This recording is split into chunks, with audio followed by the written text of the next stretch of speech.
Le DaFresh Morning, c'est 104.5 tonnes de bonne humeur. Tous les matins sur Urban FM.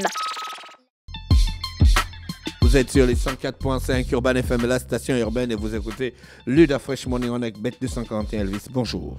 Bonjour DaFresh, bonjour René Rude, bonjour Fallon, bonjour tous les auditeurs qui nous écoutent ce matin. Alors Bête 241, ce matin nous amène sur le pronostic du jour, chers auditeurs. Vous avez la possibilité de faire le pronostic du jour, notamment avec les matchs amicaux des clubs du côté de l'Asie. Alors par exemple, on a le match de Samorin qui sera opposé à FC Peter Zalka, j'espère que je prononce bien. Donc on a Saint-Marin qui a évidemment la cote de 5,3 et on a Peter Zalka qui a une cote de 1,50. Donc, si vous misez pour la victoire de l'équipe qui va recevoir et que vous misez 10 000, vous allez remporter 53 500. Évidemment, si vous jouez le match nul, qui est une cote de 4,19 et que vous avez misé 10 000, vous allez évidemment remporter une somme de 41 900. Donc voici un peu le pronostic du jour et on continue toujours avec les différents matchs qui se jouent du côté de l'Asie. On a par exemple Kotoïs qui sera opposé à Byton SC et alors on a la première équipe qui a une cote de 1,74 et la deuxième équipe a une cote de 3,93. Donc vous comprenez que si vous misez pour la première équipe qui va recevoir, la cote n'est pas très élevée, donc vous devez mettre un grand montant. Et si vous misez évidemment pour la deuxième équipe, la cote est de 3,93. Là-bas vous aurez la possibilité de remporter un peu plus gros et vous pouvez le faire aussi sur les matchs de l'Euro, à savoir aujourd'hui à partir de 18h on a la Slovaquie qui sera opposée à la Roumanie, donc vous avez la possibilité de jouer pour la victoire de la Slovaquie ou de jouer la victoire de la Roumanie ou jouer encore le match nul ou vous avez le pronostic, vous pouvez faire both to score, c'est-à-dire les deux équipes marquent ou bien il y aura plus de 3 buts. Ensuite, toujours à 18h, on a l'Ukraine qui sera opposée à la Belgique. C'est un très bon match. Vous comprenez que les Belges, pas qu'ils vont se déplacer, mais c'est la Croatie, c'est l'Ukraine qui va recevoir. Donc à partir de là, ce sera un match vraiment serré. Donc vous avez la possibilité de jouer soit le match nul ou jouer la victoire de l'Ukraine ou jouer la victoire de la Belgique. Et à partir de 21h... Mais les Belges, ils provoquent mal les Ukrainiens. Bien sûr, bien sûr.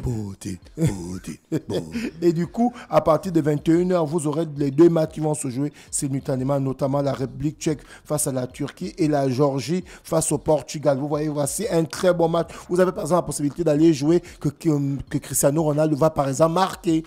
Et vous misez par exemple une somme de 20 000 sur le but de Cristiano Ronaldo, ou bien vous avez la possibilité de jouer la victoire directement du Portugal. Donc voici un peu le pronostic du jour, chers auditeurs. Allez-y jouer sur le site www.bet2africa.ga évidemment pour faire le pronostic du jour et remporter la somme qui est en jeu par rapport à votre mise. Et comme j'ai l'habitude de dire, c'est plus vous avez misé un gros montant, ce montant sera multiplié par la cote de l'équipe que vous avez misé, si elle va gagner ou elle va faire match nul. Et c'est à travers, on va dire quoi, cette multiplication de la cote plus ce que vous avez misé que vous allez recevoir le gain si votre pari est juste. On va parler du football, on va parler de ce tournoi Momentum Challenge qui va se passer le dimanche 7 juillet 2024 de 8h à 18h pour les catégories U13. Donc vous comprenez qu'actuellement, beaucoup misent maintenant sur la formation. On a reçu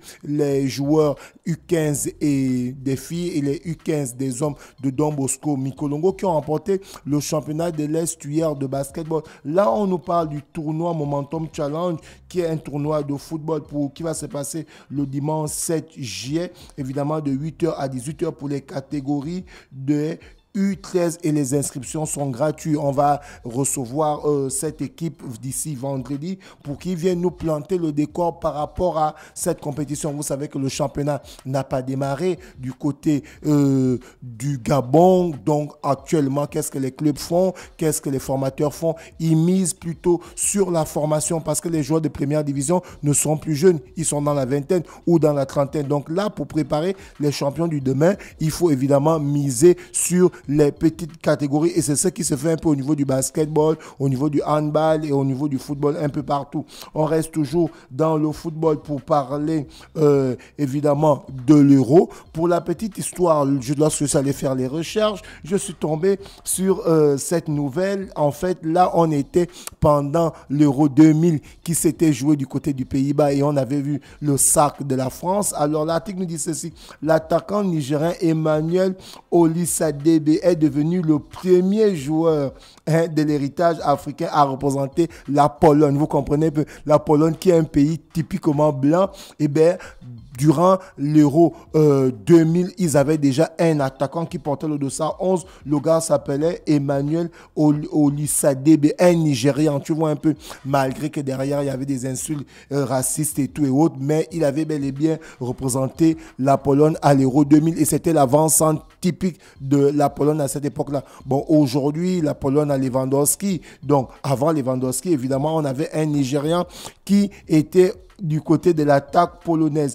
Et toujours dans mes recherches, je suis allé regarder comment ces équipes européennes qui jouent l'Euro sont composées et le résultat, vous allez pas en croire, c'est pratiquement une petite Coupe d'Afrique parce qu'on se retrouve avec près de, on va dire quoi, une dizaine de nations qui se retrouvent avec beaucoup de joueurs d'origine africaine. On va notamment prendre l'exemple avec la France qui a dans son groupe 14 joueurs d'origine africaine. On a Brice Samba congolais, on a Fernand Mendy malien, on a Ompekano qui est Guinée-Bissau, on a Jules Koundé qui est béninois d'origine, on a William Saliba camerounais, on a Konaté qui est malien, on a Eduardo Camavinga, ton joueur préféré, qui est à moitié angolais, à moitié du Congo, de la RDC. On va pas citer tous les 14. Lorsqu'on va du côté de la Belgique, on a 9 joueurs d'origine africaine. On a Remenu Lukaku, on a Jérémy Doukou qui est ghanéen,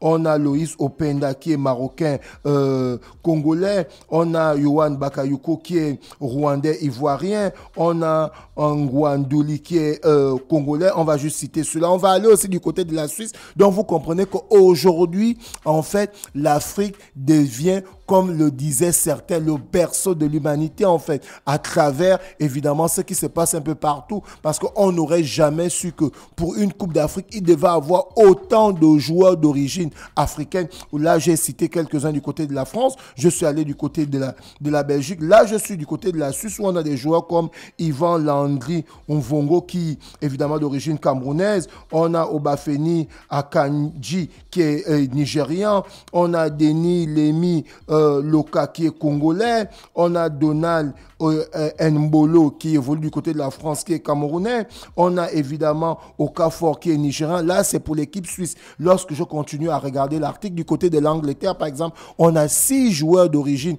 africaine. On a notamment Bakoyo Saka, qui évolue du côté d'Arsenal. On a Kobe Boateng, qui est ghanéen. On a évidemment Eze, qui est nigérian. On a Marc Gueyi, qui est ivoirien. On a Kodza, qui est de la RDC. On a Joe Gomez, qui est de la Gambie. Donc, vous voyez que même au niveau de la Grande-Bretagne, pour parler de cette grande sélection anglaise, il y a aussi des joueurs d'origine africaine. Et c'est pas seulement du côté de l'Angleterre, de la France, de la Belgique et de la Suisse. Même du côté de l'Allemagne, on a Antonio Rüdiger, qui est d'origine sierra-léonaise, le défenseur qui évolue du côté du Real de Madrid. On a Moussiala, qui est nigérian. On a Jonathan Glao, qui est ivoirien. On a Benjamin Paquet, ghanéen. On a le roi Aziz Sané, qu'on connaît bien, qui évolue du côté du Bayern de Munich. Aux Pays-Bas, c'est la même chose. Memphis Depay est d'origine ghanéenne. On a Jérémy Frimpong, qui est d'origine ghanéenne. Quand on arrive au Portugal, c'est aussi la même chose.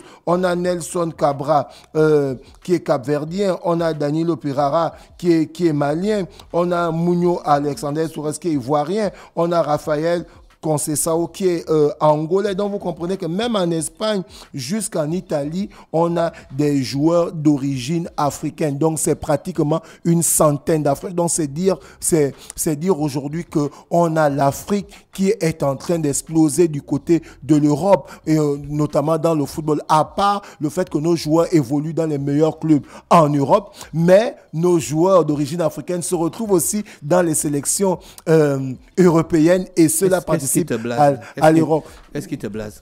C'est des Africains? Non, en fait, ça ne blase pas, mais c'est... Bon, qu'est-ce qui t'impressionne? Le nombre, en fait, d'Afriche. Le nombre. C'est le nombre qui m'impressionne. 14 avec la France. Il y a beaucoup plus d'Africains. Il y a beaucoup plus d'Africains qui jouent en Europe que d'Européens qui jouent en Afrique. Oui, voilà un peu. C'est pas logique. Bon... Quand on parle des infrastructures, oui, c'est généralement ce qui fait que nos joueurs jouent. Mais avant, ce n'était pas comme ça. Là, c'est complètement... C'est devenu la norme. Les gens se sont mélangés, les populations se sont mélangées. Les Ghanéens ont fait des enfants avec des Allemands, et puis ça a donné des nationaux. Mais la plupart, là, c'est pas des métis, c'est des Noirs, en fait. La plupart, c'est des Noirs qui sont nés là-bas, 14 en France. En plus, tu dis qu'ils sont nés là-bas. Oui, effectivement, ils sont nés là-bas. 14 en France, 9 avec la Belgique, 8 avec la Suisse, 6 avec l'Angleterre, 5 avec l'Allemagne, 4 des Pays-Bas, 4 du Portugal, 2 de l'Espagne, 2 de l'Italie. C'est complètement énorme. On continue toujours dans l'actualité. Là, cette fois-ci, on va parler du championnat de l'Est hier de volleyball. On a le classement chez les hommes. On a OGR qui est en tête avec 38 points. Ensuite, on a Kwan qui est deuxième avec 35 points. Aslova troisième avec 25 points.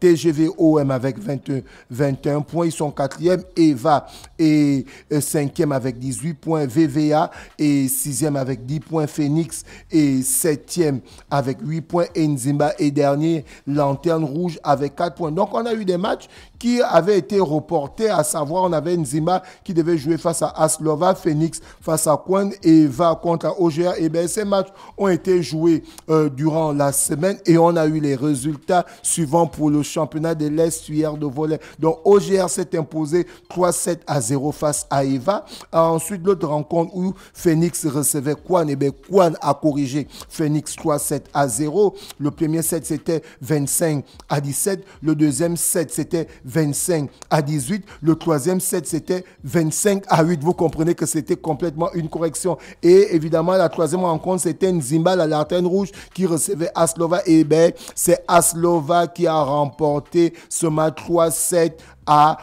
On va revenir chez le sponsor, chers auditeurs. Vous avez le pronostic du jour, donc vous pouvez aller faire votre pronostic sur le site www.bet2africa.ga. Et évidemment, vous avez les matchs de l'Euro, comme je le disais tantôt, à partir de 18h. On a 2 matchs qui vont se jouer simultanément, à savoir la Slovaquie qui sera opposée à la Roumanie, l'Ukraine qui va recevoir la Belgique, et à partir de 21h, la République tchèque va recevoir la Turquie, et la Géorgie va croiser le fer face au Portugal de Cristiano Ronaldo. Donc voici un peu le pronostic du jour, chers auditeurs, et c'est amené par Bet241. Merci Elvis avec nous ce matin sur les 104.5 Urban FM, la station urbaine dans Luda Fresh Morning. On va en musique, on se retrouve juste derrière. Le Da Fresh Morning, c'est 104.5 tonnes de bonne humeur. Tous les matins sur Urban FM.